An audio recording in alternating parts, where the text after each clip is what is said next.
Olá! Hoje nós estamos aqui e eu quero compartilhar com vocês um pouco de conhecimento, informação e hoje nós vamos falar um pouco sobre a vida de Jesus Cristo. E o Verbo se fez carne e habitou no meio de nós. O verbo, movimento, ação. Foi isso que Jesus o tempo todo fez aqui na terra, né? Movimentou para nos trazer o que era o reino de Deus e nos trazer a salvação. Bem, vou falar um pouquinho sobre os grupos religiosos da época, grupos políticos. Vamos introduzir algumas coisas aqui que eu acho que vai ser importante para a gente entender o contexto da época de Jesus. Jerusalém era o centro do poder político, econômico, social e religioso, né? Onde 85% aproximadamente da população era pobre e eles pagavam altos impostos, tanto para o Império Romano como também para o templo. Bem, vou falar de algumas pessoas daquela época, um pouquinho antes de Jesus e também depois que Jesus, nasceu e viveu ali em Jerusalém. Jerusalém não, corrijo, na Galileia, né? Especificamente em Nazaré. Temos Herodes o Grande. Ele foi responsável ele era idumeu, né, foi colocado lá por Augusto, o imperador de Roma, e ele era res ele o seu império, durante que ele ficou 33 anos, ele marca por grandes obras, inclusive elas o templo, que ele fez para ter a simpatia dos judeus. Foi uma obra, realmente extravagante, uma obra muito rica. Fora isso, ele criou hipódromos, viadutos, palácios feitos de mármore branco e ouro. Ele tomou 10 mulheres por matrimônio, assassinou 7 membros da sua família, inclusive 3 filhos. E uma das suas últimas atrocidades foi quando ele ficou sabendo que tinha nascido em Belém um menino queria guiar o povo. Então ele entende que ia pegar o seu reinado.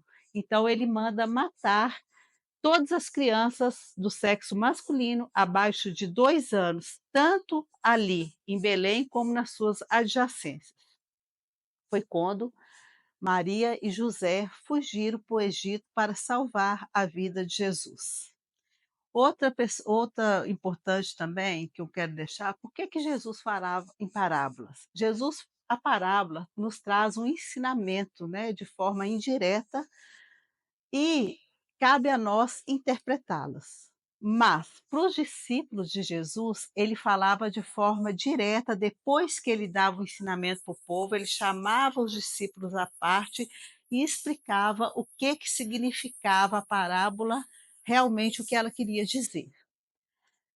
Também é importante aqui saber quem eram os fariseus, os saduceus, os escribas, os gentios, os publicanos. Os saduceus ou sacerdotes eram a classe aristocrata de Jerusalém, né? Fazia parte. Isso é o alto escalão do sacerdócio. Os saduceus, a maioria deles era latifundiários, dono de muitas terras, muito ricos e respeitados pela elite judaica. E também muitos ocupavam a nobreza sacerdotal, né? Ou seja, eles dominavam o topo do templo. É importante dizer aqui que eles seguiam o Torá, não acreditavam na ressurreição, concordavam com o domínio do Império Romano, eram materialistas. Os fariseus, ou chamados separados, e os escribas, né, eles já acreditavam na ressurreição, acreditavam na vinda do Messias. Os fariseus eram pessoas leigas, geralmente classe média, e eles seguiam a lei oral à risca, né? Eles eram muito intransigentes e muito moralistas também. Jesus, inclusive, os repreende por várias vezes, né? Falando que eles gostavam muito de aparecer nos primeiros lugares e também eles estavam mais preocupados com a lei oral do que realmente com a misericórdia de Deus. É também bom lembrar, quanto aos escribas, eram homens conhecedores da lei, sabiam toda a lei, né? Então, hoje poderia ser assim, tipo juízes, advogados, eram muito respeitados. Os fariseus eram amados pelo povo, embora eles mesmos não ligassem muito para o povo, né? E também eles eram muito respeitados e pregavam nas sinagogas. Sinagoga era onde as pessoas oravam, né, onde também era passado o estudo para os meninos, e era o lugar de oração. E geralmente tinha nas cidades e aldeias mais pequenas. Quem podia, como que eu podia montar, abrir uma sinagoga? A regra era o seguinte: desde que tivesse 10 famílias judias na aldeia ou na cidade, podia-se abrir uma sinagoga. E quem ministrava geralmente, celebrava, levava a palavra, era um aldeão, pessoa da própria ali, da própria comunidade, ou o fariseu ou um escriba. Geralmente quem presidia as reuniões era sempre um fariseu ou um escriba, por isso que eles eram tão queridos pelo povo, né? Eles estavam muito próximos do povo, apesar da sua intransigência na lei oral. Também é importante aqui falar que dentro da sinagoga, quando eles iam ministrar a palavra, né, no dia de sábado, dentro de uma arca existia 170 pergaminhos e ali tinha um para cada dia. E sobre Jesus, né, vamos ver aqui, qual que era o lugar predileto de Jesus? O lugar predileto de Jesus era o Monte das Oliveiras, ficava num horto, no pé de um monte, na saída da cidade ali, de Jerusalém, e Monte das Oliveiras significa galgar ou Getsemane, né? Jesus gostava muito de ir lá para orar. Quem que era o discípulo amado de Jesus? Era João. João era aquele, né, que amava muito e falava pouco. O melhor amigo de Jesus, Pedro, mas Pedro era aquela pessoa, né, tinha hora, como diz, é uma pedra no sapato de Jesus, né, corajoso, explosivo, falava sem pensar, mas falava em nome dos discípulos, era um líder, né. E por várias vezes Jesus tinha que lembrar: "Olha, que o mestre sou eu, você é meu discípulo". Inclusive em Cesareia de Filipe, né, quando Jesus já estava andando com eles há algum tempo, Jesus pergunta: "O que dizem que eu sou o povo?". E aí eles respondem, né: "Ah, é Elias. Ah, é João Batista. Ah, eu não sei", né. E quando pergunta e o próprio Pedro fala: "E para vocês, quem sou eu?". Aí Pedro fala, né: "Tu és o Cristo, o Filho de Deus vivo, o Messias". Naquele momento, Jesus até o repreende e pede para que os discípulos não comentarem isso para ninguém, né. E aí Pedro fala que Jesus só era o maior dos profetas, porque pelas suas próprias palavras ele se colocava acima de qualquer profeta. O profeta amado de Jesus, preferido de Jesus, era o profeta Isaías. Os publicanos, quem eram? Era judeu que trabalhava para o Império Romano. Ele era coletor de impostos, por isso que ele era odiado pelo povo.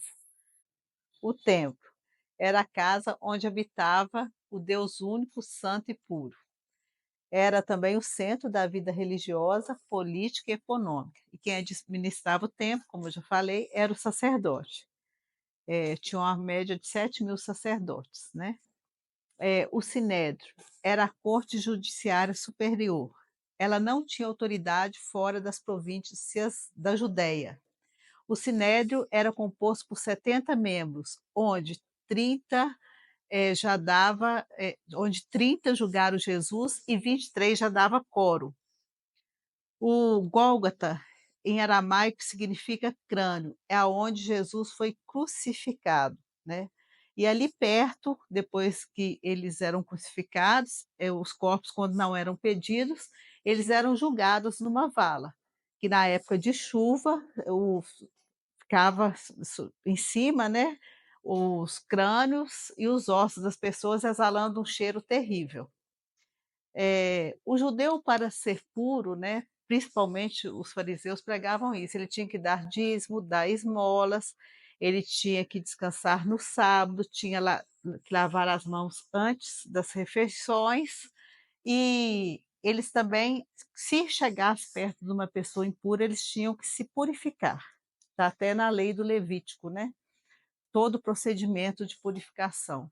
Então, quem eram os impuros da época de Jesus? Eram os pobres, era as prostitutas, eram os leprosos, era os doentes, ou seja, aquelas pessoas excluídas da sociedade da época. Inclusive, eles gostavam muito, né, eles baseavam muito na teologia da retribuição, que é uma teologia excludente, né. O que que fala ela? Que os ricos são ricos porque são justos, e os pobres são pobres porque são pecadores.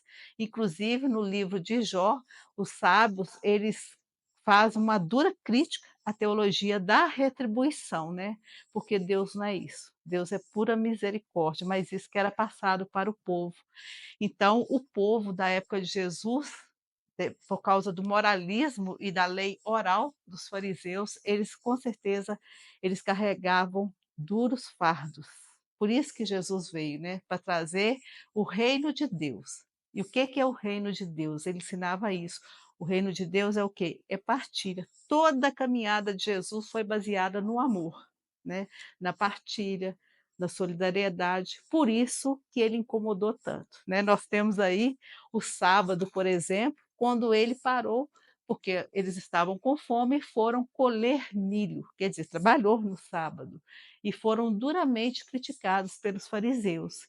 E aí ele tinha resposta para tudo, era um mestre, porque ele lembra o rei Davi também, quando ele teve fome, ele vai no sacerdote no templo e pede aquele pão lá para ele e os homens dele comer, né. E o sacerdote se compadece da situação de Davi e dá o pão tanto para ele como por seus homens, sendo que a única pessoa que podia comer aquele pão sagrado era o sacerdote. Então Jesus lembra da história de Davi para os fariseus. Quando Jesus também cura um homem no sábado com a mão ressequida, né, que é mão seca, mão paralisada. Jesus faz isso para dar dignidade àquela pessoa. Inclusive, lá na sinagoga, ele chama essa pessoa no centro para falar: Deus está olhando para você, Deus gosta de você. Então, então Jesus questiona eles: é, é errado fazer o bem no sábado? Né? Quando a fome, quando nós temos fome, a exigência da lei se torna secundária. Então, é para isso que Jesus veio. E ele geralmente era duramente perseguido por os fariseus, pelos escribas, pelos saduceus, inclusive grupos político e religioso, o saduceu com o fariseu, que não se cruzavam, não gostavam do outro, mas incrível, para você derrubar o outro, eles se juntaram, esses 2 partidos, que não gostavam do outro para derrubar Jesus, que vocês vão ver mais na frente da história aí, né. Então isso é importante colocar algumas coisas aí daquela época de Jesus. Bem, a infância de Jesus. Como a gente sabe, Jesus nasceu em Belém, que significa casa do pão, e logo depois sua mãe foge para o Egito com José. Jesus começou a frequentar, porque todas as crianças do sexo masculino começavam a frequentar a escola com 6 anos. A escola deles era na própria sinagoga, em lugares menores, quem dava aula eram os próprios aldeões ali da cidade, da aldeia. E de 6 a 10 anos, ele estudava os códigos da lei de Moisés, né, e a história do seu povo. De 10 a 15 anos, eles estudavam a lei tradicional ou Misna, que chama. E depois dos 15 anos, quem podia pagar ia para a escola superior para estudar com os mestres, com os rabinos. No caso de Jesus, a situação dele não permitia, né, financeira, então ele estudava sozinho e também trabalhava com o pai como carpinteiro.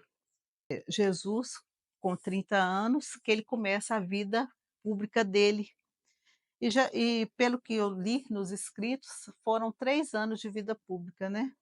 E ele foi batizado por João Batista, foi o último profeta, né, e foi o único que viu Jesus. Inclusive, quando ele o batiza na margem do rio lá no Rio Jordão, ele aponta e fala, né: "Eis o Cordeiro de Deus, aquele que vai tirar o pecado do mundo", ele reconhece Jesus.